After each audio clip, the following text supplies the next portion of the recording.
In the name of God, the most merciful, the most beneficent, Your Majesties, Your Royal Highnesses, distinguished members of the Norwegian Nobel Committee, dear sisters and brothers,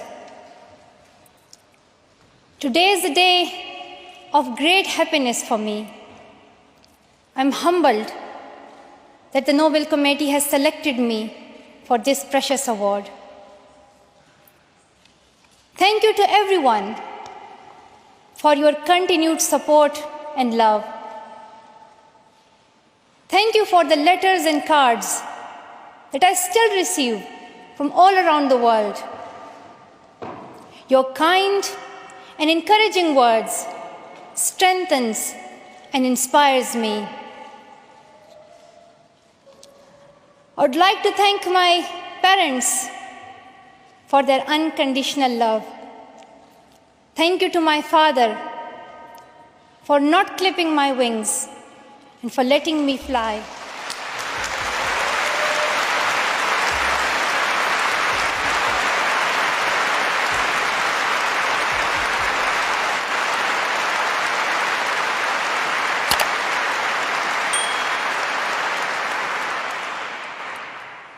Thank you to my mother for inspiring me to be patient and to always speak the truth, which we strongly believe is the true message of Islam. And also, thank you to all my wonderful teachers who inspired me to believe in myself and be brave.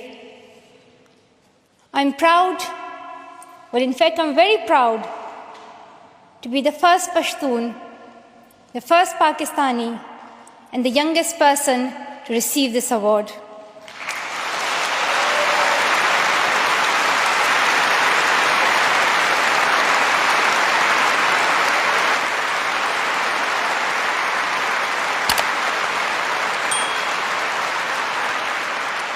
Along with that, I'm pretty certain that I'm also the first recipient of the Nobel Peace Prize who still fights with her younger brothers. I want there to be peace everywhere, but my brothers and I are still working on that.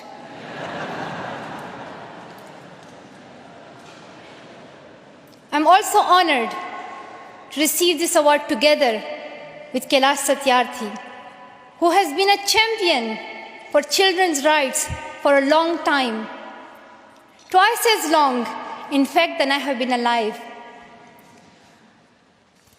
I'm proud that we can work together. We can work together and show the world that an Indian and a Pakistani, they can work together and achieve their goals of children's rights.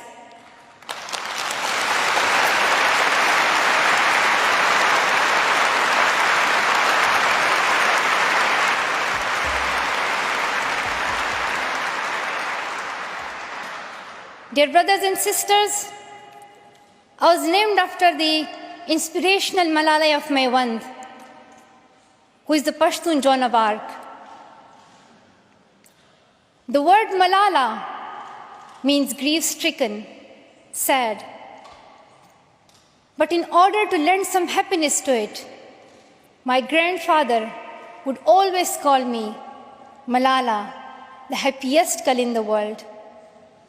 And today, I'm very happy that we are together fighting for an important cause. This award is not just for me. It is for those forgotten children who want education. It is for those frightened children who want peace. It is for those voiceless children who want change. I'm here to stand up for their rights, to raise their voice. It is not time to pity them. It is not time to pity them. It is time to take action. So it becomes the last time. The last time. So it becomes the last time that we see a child deprived of education.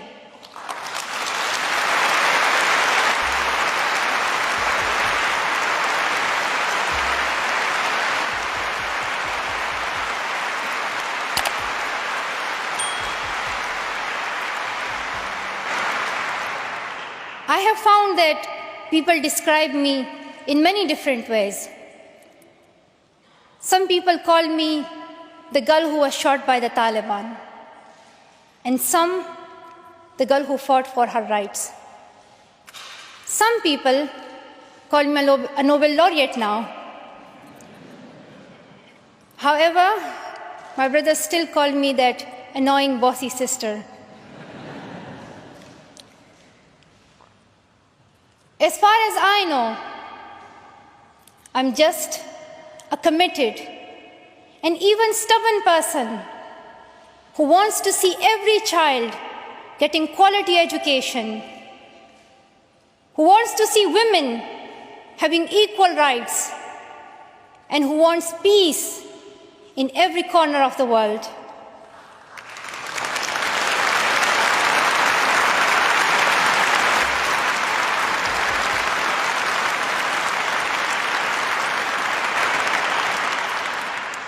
Education is one of the blessings of life and one of its necessities. That has been my experience during the 17 years of my life.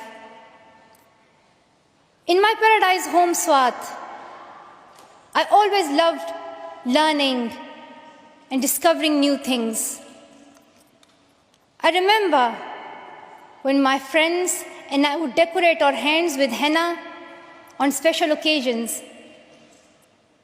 And instead of drawing flowers and patterns, we would paint our hands with mathematical formulas and equations.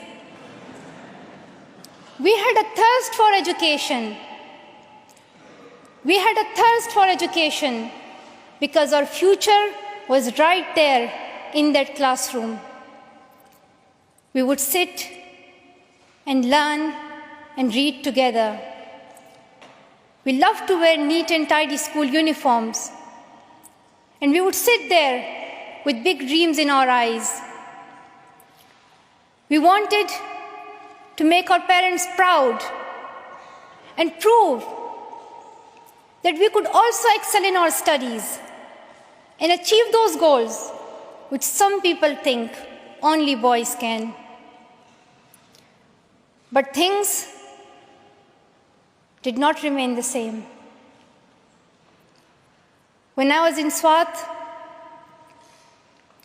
which was a place of tourism and beauty, suddenly changed into a place of terrorism.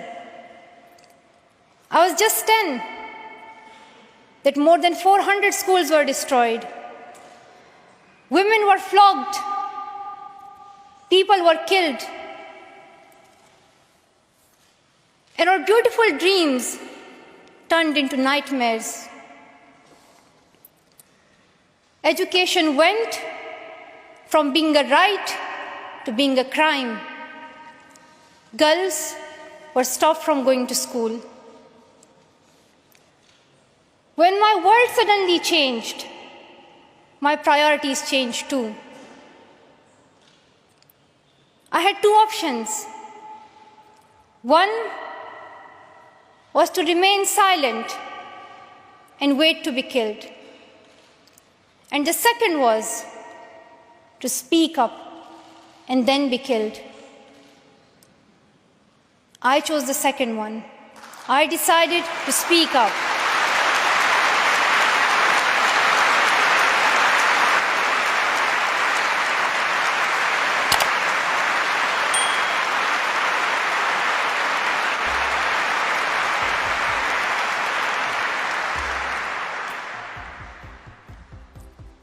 We could not just stand by and see those injustices of the terrorists. denying our rights, ruthlessly killing people, and misusing the name of Islam, we decided to raise our voice and tell them, have you not learned that in the Holy Quran Allah says, if you kill one person, it is as if you kill the whole humanity? Do you not know that Muhammad, peace be upon him, the Prophet of mercy, he says, do not harm yourself or others.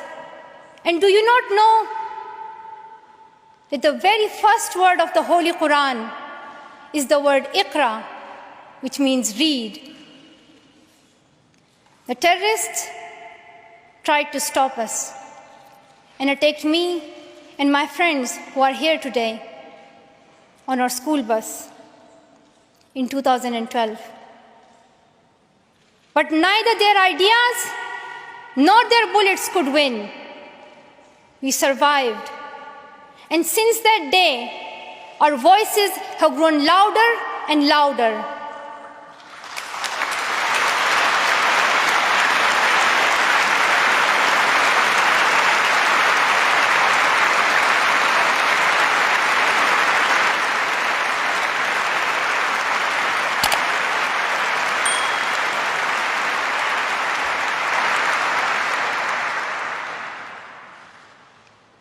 I tell my story not because it is unique, but because it is not. It is the story of many girls. Today, I tell their stories too. I have brought with me some of my sisters from Pakistan, from Nigeria, and from Syria who share this story. My brave sisters, Shazia and Kainat, who were also shot that day on our school bus, but they have not stopped learning. And my brave sister, Kainat Somro, who went through severe abuse and extreme violence. Even her brother was killed, but she did not succumb. Also my sisters here, whom I have met during my Malala Fund campaign. My 16-year-old courageous sister, Mozoon, from Syria, who now lives in Jordan as a refugee. And she goes from tent to tent, encouraging girls and boys to learn.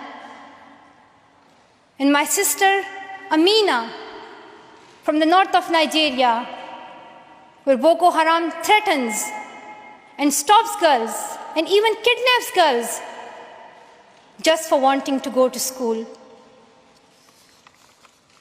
Though I appear as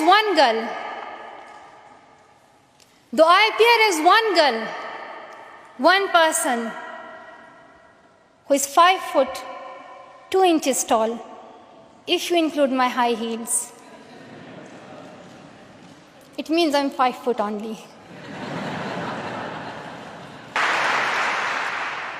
Sometimes people like to ask me, why should girls go to school? Why is it important for them? But I think the more important question is, why shouldn't they? Why shouldn't they have this right to go to school? Dear brothers and sisters, today, in half of the world, we see rapid progress and development. However, there are many countries where millions still suffer from the very old problems of war, poverty, and injustice. We still see conflicts in which innocent people lose their lives and children become orphans. We see many people becoming refugees in Syria, Gaza, and Iraq. In Afghanistan, we see families being killed in suicide attacks and bomb blasts. Many children in Africa do not have access to education because of poverty. And as I said, we still see girls who have no freedom to go to school in the north of Nigeria. Many children in countries like Pakistan and India, as Kailash Satyarthi mentioned, many children, especially in India and Pakistan, are deprived of their right to education because of social taboos, or they have been forced into child marriage or into child labor.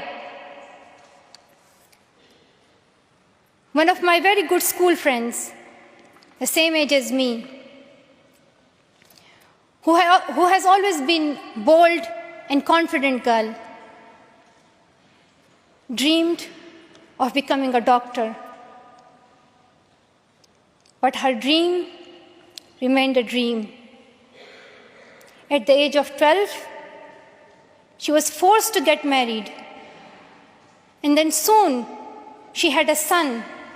She had a child when she herself was a child, only 14. I know that she could have been a very good doctor, but she couldn't because she was a girl. Her story is why I dedicate the Nobel Peace Prize money to the Malala Fund to help give girls quality education everywhere, anywhere in the world, and to raise their voices. The first place this funding will go to is where my heart is, to build schools in Pakistan, especially in my home of Swat and Shangla.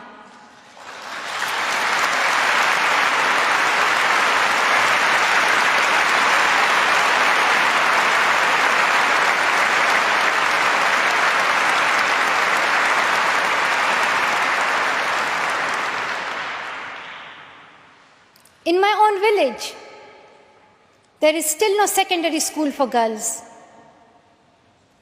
And it is my wish and my commitment, and now my challenge, to build one so that my friends and my sisters can go there to school and get quality education, and they get this opportunity to fulfill their dreams. This is where I will begin, but it is not where I will stop. I will continue this fight until I see every child in school. Dear brothers and sisters, great people who brought change, like Martin Luther King and Nelson Mandela, Mother Teresa and Aung San Suu Kyi, once stood here on this stage. I hope the steps that Kailash Satyarthi and I have taken so far and will take on this journey will also bring change, lasting change.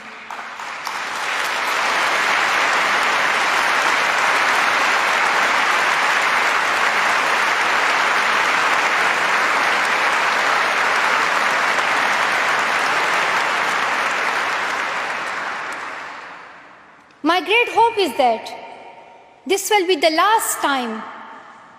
This will be the last time we must fight for education.